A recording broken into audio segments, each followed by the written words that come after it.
Et les incendies XXL qui sévissent toujours sur la côte ouest mettent à l'épreuve toujours le gouvernement français. 3 réunions de crise sont donc prévues aujourd'hui sur les conséquences économiques et énergétiques des incendies. À Bercy d'abord, les ministres en charge de l'économie et du commerce ont fait le point ce matin. En Gironde, la reprise du travail n'est pas pour tout de suite. Ce sont plus de 13 000 entreprises qui ont été évacuées dans la région selon Roland Lescure qui s'exprimait tout à l'heure.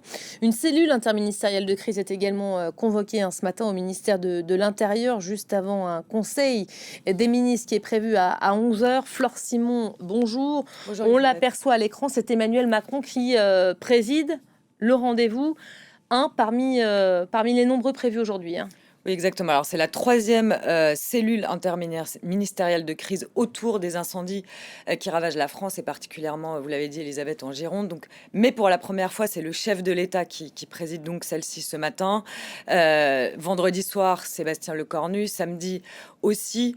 Donc, le président de la République, on voit que le gouvernement est pleinement mobilisé autour de ces incendies. Vous l'avez aussi dit, Elisabeth, la journée est consacré à cette immense question des incendies, puisqu'il y aura cette réunion. Il y a eu à 9h une réunion à Bercy. Il y aura d'autres réunions dans la journée prévues autour, par exemple, de la ministre de l'Énergie, Maud Bréjon, parce qu'il va aussi falloir parler de l'après, c'est-à-dire la reconstruction. Il y a 240 habitations qui ont brûlé en Gironde.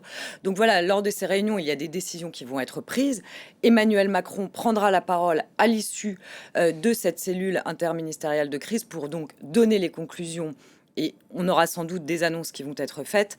Il n'y a pas que des membres du gouvernement dans ces réunions. On a pu voir par exemple le chef d'état-major des armées, c'est-à-dire que tous les acteurs concernés et mobilisés sur ces incendies sont présents à cette réunion de crise.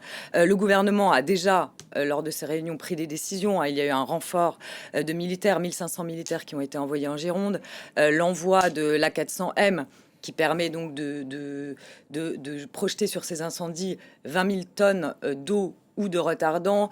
Et ils ont envoyé aussi des masques FFP2, des lits pour les évacuer.